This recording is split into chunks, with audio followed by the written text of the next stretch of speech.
Welcome back to my channel, LB Plans. Today, I'm going to try a little more relaxing video with very few words. I am setting up my foundation pages in my wellness planner.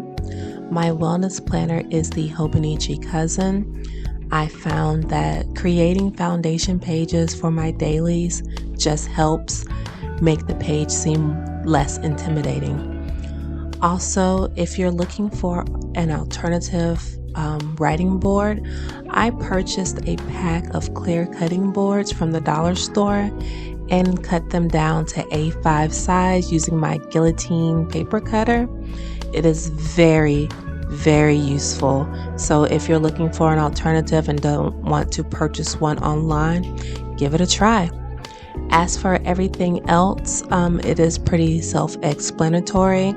Please share with me below what you are using your daily pages for. Is it journaling? Do you have that much detail that you need all of the sections? Is it mainly for deco? I would like to know and have a little dialogue with you guys below. Until next video, you guys stay safe and I will see you soon. Bye.